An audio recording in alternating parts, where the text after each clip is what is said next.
The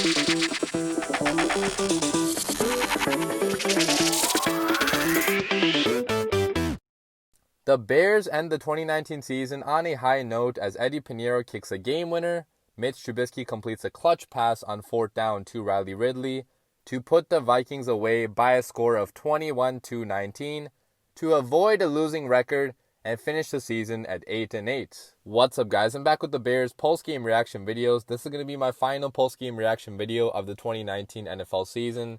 And that's, sad to say because I really thought, like I mentioned earlier, that these videos would be continuing into the playoffs, but like we all know, our Bears failed to show up for that. So I want to thank all of you for tuning into my post-game reaction videos every single weekend because it's been a big mixed bag of emotions for me every single week. I mean, sometimes it's a lot of sadness, sometimes it's a lot of happiness and excitement, sometimes it's a lot of anger and rage. So I've always tried to put my raw emotions into these videos, just give you guys, the truth, what I really think happened in the game. But guys, nonetheless, thank you for tuning in.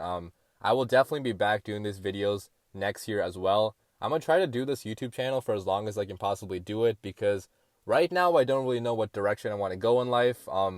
My degree in college right now, which I'm studying, is finance and accounting, which is so different than video editing and doing production and stuff. So I it's really confusing for me right now. I'm in that stage of life where I don't really know where I want to go. This is my passion, but the money might be somewhere else. So that's something I'll have to decide in the future. But guys, right now I'll be focusing a lot of my energy still on this YouTube channel, making these videos for you guys, even in the off season. So all that aside, let me talk about this game, guys. And although it was not impressive in the slightest, okay, we only beat the Minnesota Vikings, the backups of the Minnesota Vikings, by 2 points with our starters playing.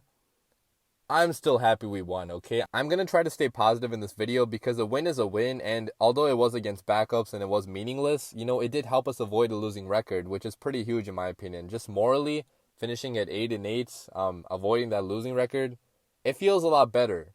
So I am happy we won this, and guys, what I think this game really ultimately came down to was that we finally had a running game throughout the entire game. Like I mentioned in my prediction video, I said that if we were able to run the football effectively, we would have a really good chance of winning this game. And that is exactly what he did. David Montgomery finished this game with 113 rushing yards on 23 carries and 1 touchdown, which, guys, that touchdown was so much fun to watch because he was stopped initially at the 7 or 8 yard line, and then the offensive line got up behind him and gave him a big old push, pushed him right into the end zone. David Montgomery kept his legs upright, kept his legs moving, and somehow he got in, which that really reminded me of Jordan Howard and all the times that he did that, because that was something that, Howard did on a consistent basis. So it was really nice to see that out of David Montgomery. He also really showcased his shiftiness, his change of direction. I mean, throughout the entire game, he was making people miss non-stop, going side to side, his lateral movement. It's really underrated. That's one thing that Jordan Howard actually did not have, that lateral side to side movement just to make guys miss, juke and get a few extra yards. Montgomery has a really bright future in Chicago, guys. If we get an offensive line that's actually going to block for him consistently, I mean, the sky's the limit for this kid. He has a lot of talent, a lot of speed, a lot of agility. He can go off next year if we fix this offensive line. So props to David Montgomery for showing us why we moved up to draft him in the 3rd round this year. So although our rushing attack was on point, our passing attack was not at all. Trubisky only finished with 207 passing yards going up against backups in Minnesota. So that just shows you how bad this passing offense has been. And not just passing offense. I mean, our entire offense has been bad this entire season. We got lucky our rushing offense actually had some success in this game. But guys, if you want to ask me why this passing offense was so bad in this game, a lot of you I know are going to say Trubisky, because Trubisky did have a couple overthrows, a couple underthrows, a couple dudes that he just did not read. I mean, he does still make some mistakes like this, but guys, the majority of the blame in this game for the lack of a passing attack, I really feel goes to the offensive line. If you look at this game, just look at the film after the game. It's going to release on NFL Game Pass tomorrow morning.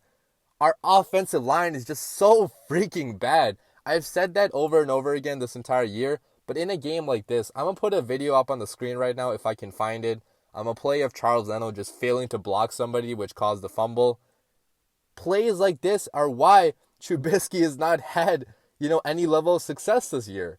I know a lot of the blame has also been on Trubisky himself, but when you have an offensive line like this, not many quarterbacks in the NFL are going to find success. So our offensive line, even going up against the backups of the Minnesota Vikings, they could not handle it at all. Charles Leno is just a big pile of dog shit right now, and that's putting it nicely, okay? There's a lot of meaner stuff I could say, but I'm not going to say that, okay? I'm going to leave it at this because, guys, I don't know how he can just be this bad, okay? This guy made the Pro Bowl last year. Somehow, Charles Leno made the Pro Bowl, and somehow now he is one of the worst left tackles in the entire NFL. I said this on Twitter earlier, but I really feel like Harry Houston should have some level of responsibility for this. He should maybe even be on the hot seat because, guys, he's the coach of the offensive line, and this entire offensive line has been trash the entire season. They have not improved at all. They're really the same level of bad that they were in the first game against the Packers. So, Harry Houston, man, what are you doing? Now, although the passing attack was bad for the majority of the game, I do have to talk about the really clutch throw that Trubisky made on 4th down to Riley Ridley. I think it was like a 32-yarder or something like that. Right down the sidelines. It was a beautiful throw by Trubisky, a really good catch, and a good route run by Ridley as well. I really hope we give Ridley a chance to shine next year because he has a lot of talent. I really liked him coming out of college. So if we get him more involved in the offense, maybe we can have more success in our passing offense next year. But guys, that was just another play where Trubisky proved that he is clutch. A lot of times during his career, you can say what you want about Trubisky, but a lot of times during his career, Trubisky has stepped up in these clutch situations. On 4th down, when the game is on the line to put us into field goal range, Trubisky has showed up over and over and over again. So, mad respect, mad props to Trubisky for making that throw. Now, talking about our defense, I don't want to say too much except that our run defense still sucks without Akeem Hicks. Akeem Hicks is really that cog in the middle that clogs everything up, that really stops the running back. So, we saw that without him, we allowed that 60-something yard rush to Alex Boone at the beginning of the game. We were lucky we caused that fumble right afterwards, but the run defense was bad this game. We allowed, how many rushing yards? I think we allowed 174 rushing yards, so that was really bad from our defensive line. It's also worth noting that Eddie Goldman was not playing either, so that's also a big factor, obviously, but guys, this run defense needs to be better next season. The passing defense was good for the most part. They were going up against Sean Mannion and backup receivers, so it's nothing really to be proud of, but they did force interceptions. Eddie Jackson had an interception at the end. KPL also had an interception as well, where Boone pretty much just tossed him the ball up when he lost control of it, so KPL was in the right place at the right time, so props to him for that. And I do have to talk about Nick Kwiatkoski as well, guys. Nick Kwiatkoski, in my opinion, he is becoming a star linebacker, okay? In this game, he forced a safety. He was dominant against the run the entire time. In pass coverage, he was solid as well. Kwiatkoski is becoming a very solid all-around middle linebacker, and I think at this point, the Bears are left with no option but to re-sign him for next year. He's going to be a lot cheaper than Danny Trevathan. He's going to be younger, more healthy than him as well. So, guys, Nick Kwiatkoski has probably earned his place on this team next season. So, props to him for playing so good.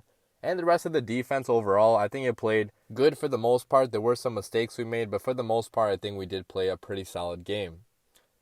That is pretty much all I wanted to say for this video. As always, leave your comments down below. Let me know what you guys thought about this game, what your reactions were, how you think this season went for us overall, what your expectations might be for next year. Obviously, I'll be coming out with a lot more videos in the coming weeks, talking about, free agents that we can sign, draft targets that we can have, prediction videos for how I think the next season is going to go. It's going to be a lot of speculation, a lot of information, a lot of videos, so stay subscribed to this channel to get all the latest Bears coverage. But guys, I want to again thank you for all the support you've given me on this channel. Even during such a bad season as this one, still tuning into my videos. Thank you for all that. I really feel like we are going to be back better than ever next year. Next year is going to be a totally different year. If we have the offseason that I feel like we can have, we can be right back in contention next year. This team still has so much talent on both sides of the football. We have Khalil Mack still. We still have Akeem Hicks. We have Eddie Jackson. On offense, if we can fix up the offensive line, we do have Allen Robinson. We do have Dave Montgomery. We still have talent. We just have to figure out a way to put it all together. Have a happy new year, guys, and bear down.